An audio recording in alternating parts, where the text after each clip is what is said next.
Right, we're going to continue with the lesson on alpha substitutions, and we'll begin with alkylation of enolate ions. Okay, so when we form an enolate anion, let's go to the slideshow.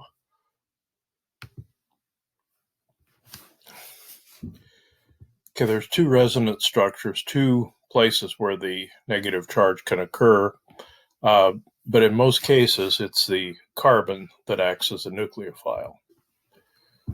And we form a new carbon-carbon bond when we alkylate. Okay, so here we're using this very strong base, and in this case we only have one alpha hydrogen, that's right here. Okay, so this removes the hydrogen, and then this does an SN2 reaction on benzyl bromide to replace this hydrogen with a benzyl group. Okay, next we'll look at enamines. An enamine is a vinyl amine, where we have an alkene right next to a nitrogen. Okay, as we'll see shortly, the enamine actually has two electron-rich centers. There is the nitrogen, and then there's also this beta carbon right here. And you can see that through these resonance structures. Okay, so ketones or aldehydes react with a secondary amine to form an enamine.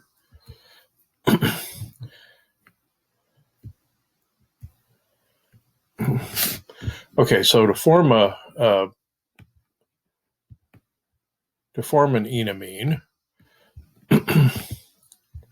okay, we start with an aldehyde or ketone and a secondary amine.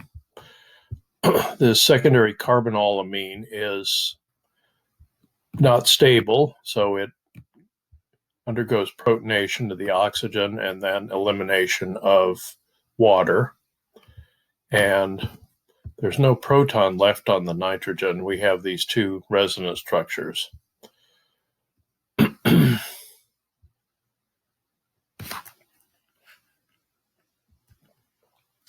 Okay, so here's the electrostatic potential map. So you can see there's an electron-rich region here on the nitrogen, and then there's also one on the alpha carbon here. Okay, so when we alkylate an enamine, okay, this alpha carbon acts as a nucleophile when the nitrogen pushes electrons down. And in this case, we do an SN2 with this benzyl bromide. So we add this benzyl group here. And this is an alkylated iminium salt now. And with hydrolysis, heating with dilute acid, we can reverse this reaction back here. We can go back to the original aldehyde or ketone. The advantage of enamines is that alkylations can take place under very mild conditions. Another advantage is that we can do just a single alkylation if we want. Okay, just on one side.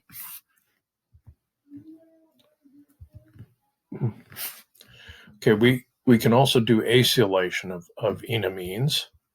Okay, so the enamine can attack an acyl chloride like acetyl chloride, ethanoyl chloride here.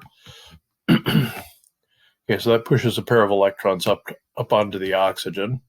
The oxygen pushes back and pushes out the chlorine. And then after hydrolysis, we'll get a beta diketone.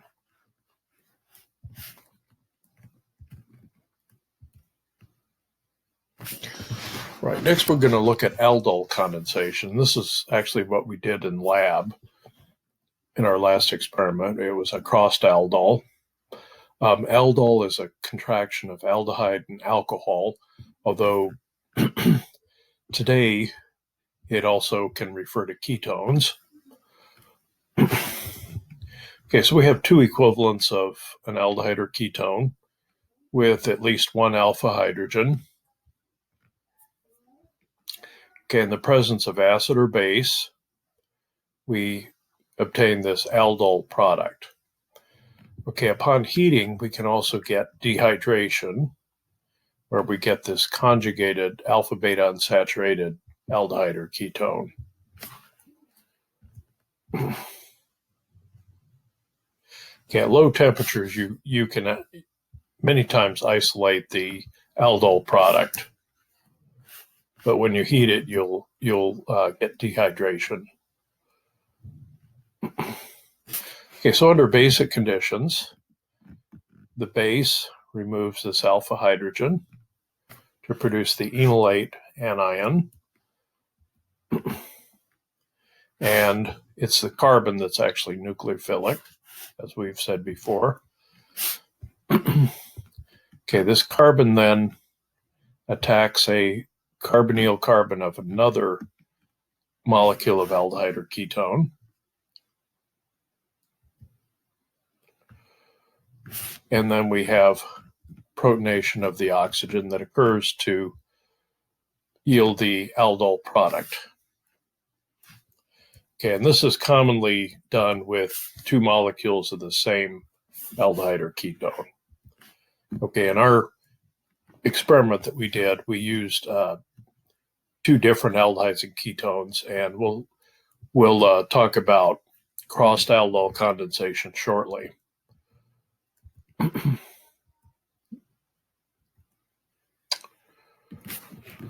Okay, so when we dehydrate, we remove the elements of water, hydrogen from the alpha and OH from the beta carbon, and that gives us this conjugated system.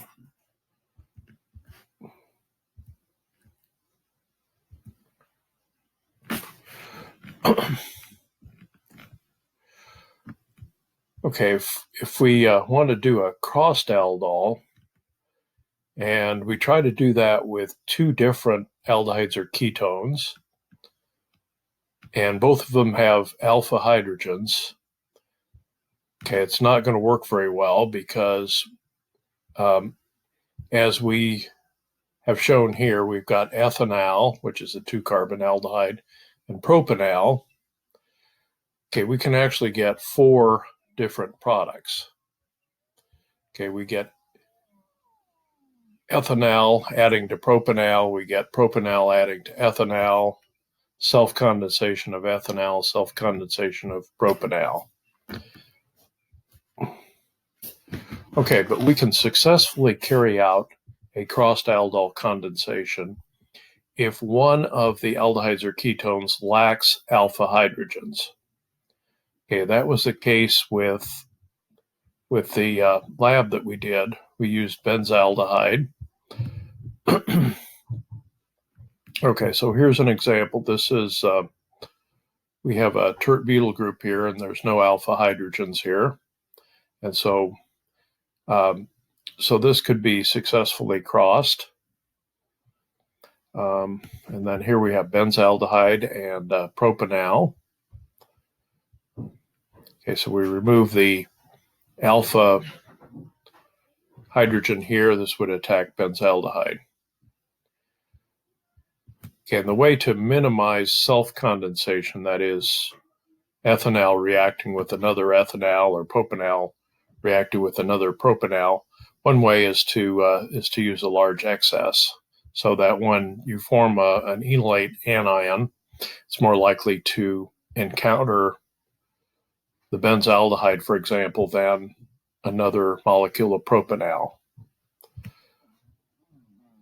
Okay, this one can be easily dehydrated because the alkene is not only conjugated with the carbonyl, but also with the benzene ring.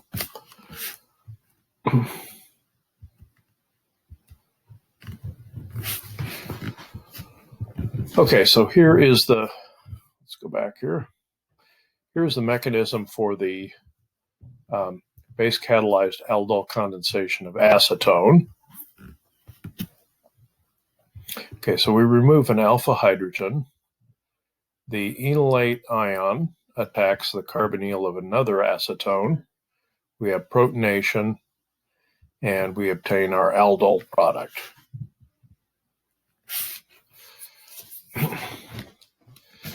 We can also do aldol cyclizations.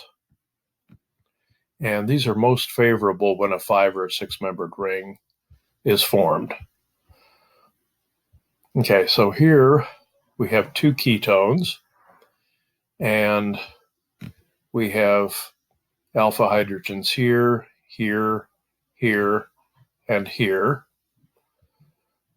Now, if we removed one of these alpha hydrogens, that would give us a 3-membered ring, which would not be very favorable. We could have a 1, 2, 3, 4, 5. Okay, it's possible we could have a cyclization here. But what we actually get is we remove one of these alpha hydrogens, and it attacks this carbonyl.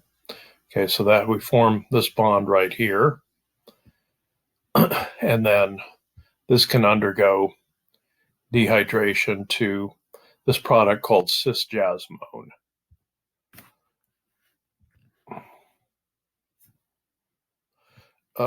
Rings smaller or larger than 5 or 6 are not favored due to either ring strain or entropy. So again, this works best when we're making 5 or 6-membered rings. Okay, so here is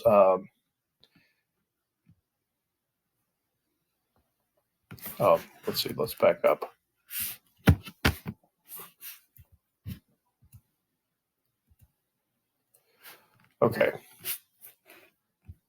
Okay, so this is retrosynthesis, that is working backwards. And here we have an aldol product. Okay, so you locate your carbonyl, and we break the alpha beta bond, and the part with the alcohol, we take away the hydrogen, we make that an aldehyde, and then the other part will add a hydrogen too. So we would use these 2 starting materials to make this aldol product. Okay, if we have a dehydrated aldol product, we simply break the alkene double bond, and we're dehydrating, so H2O. We'll add O to this side without the carbonyl, and then we'll add H2 to the other side. And so this would have come from 2 molecules of acetophenone.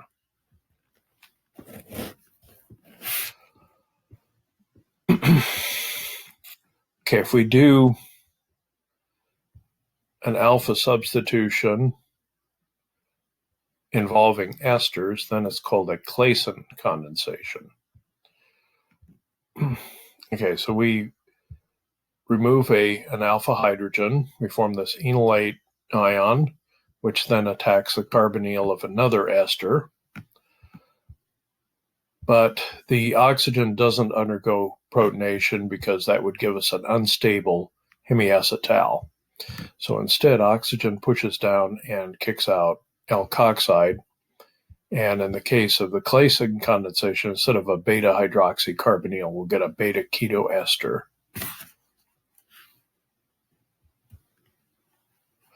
The Dieckmann condensation is a Claisen cyclization. Okay, so we've got 2 ester groups, and in this case we have alpha hydrogens here and alpha hydrogens here. Okay, so we remove an alpha hydrogen, and then we have nucleophilic attack, which closes the ring, and then we have elimination of the ethoxide group, which gives us this cyclic beta ketoester. Okay, here's a Dieckmann condensation involving formation of a six-membered ring.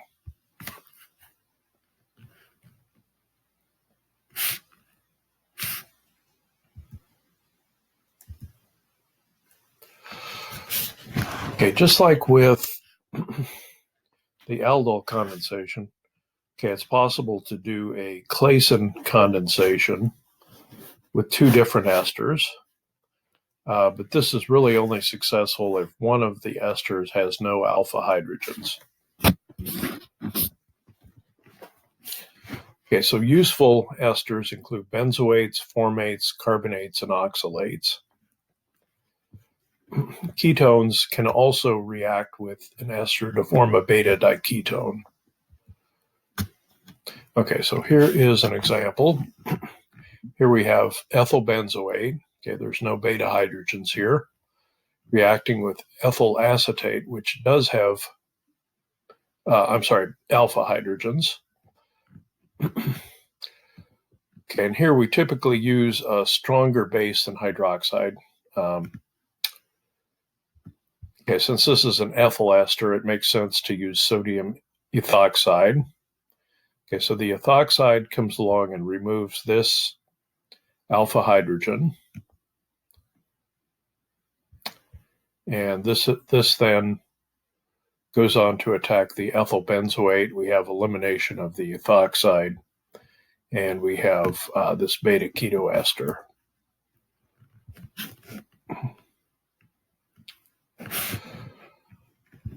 Okay, what if we want to cross a ketone with an ester? Okay, well, the ketone is more acidic than the ester.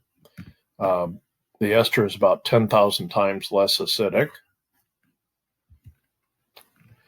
Ketones are more acidic than esters, so the ketone component is more likely to deprotonate and serve as the enolate component in the condensation.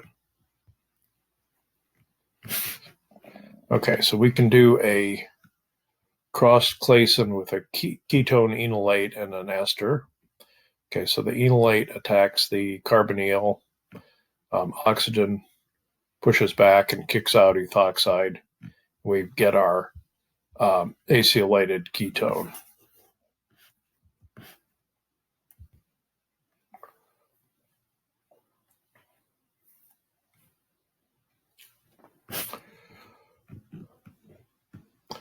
Okay, so this is the self-condensation of ethyl acetate. Okay, so ethoxide removes this alpha hydrogen and form the enolate. And the enolate then attacks another ethyl acetate. Oxygen pushes out the ethoxide, and we get ethyl acetoacetate.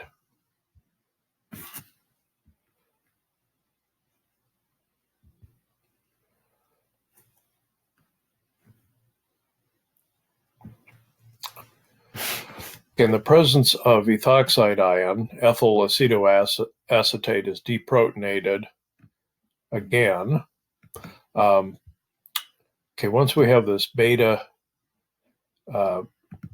ketoester, this methylene hydrogen between the two carbonyls is now has a pK of about 11, and ethanol has a pK of 16. So this last step goes to completion. Okay, and then usually we will add dilute acid in order to protonate.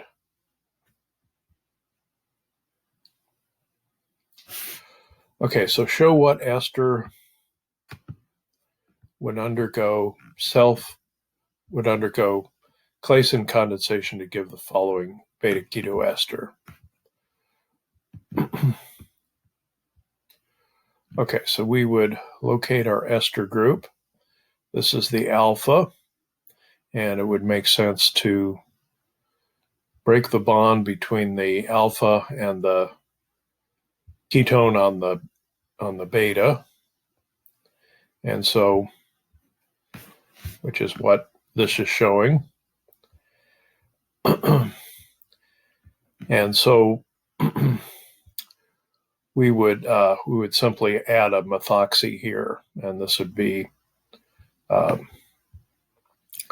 2 molecules of methyl 3-phenylpropionate or propanoate.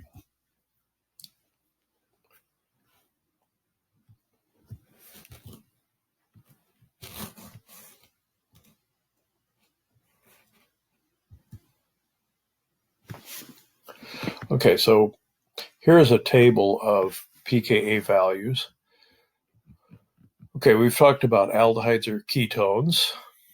They have pKa's of about 20 for their alpha hydrogens. Esters about 24. And then we have beta dicarbonyl compounds. Okay, so here we have 2,4-pentane dione, commonly called acetylacetone. And we have 3 alpha hydrogens, 3 sets of alpha hydrogens, the methyls on the end, and then the CH2 in the middle.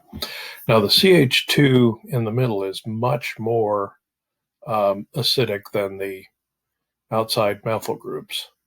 Okay, here these would be about 20, but now they're about 9, so considerably more acidic. And the reason is you have more resonance structures, so it's more stable. Okay, for a beta keto ester, okay, now that pKa is about 11, and for a beta diester, it's about 13. Okay, and then just for reference, we've got water 15.7, methanol 15.5, and ethanol 15.9.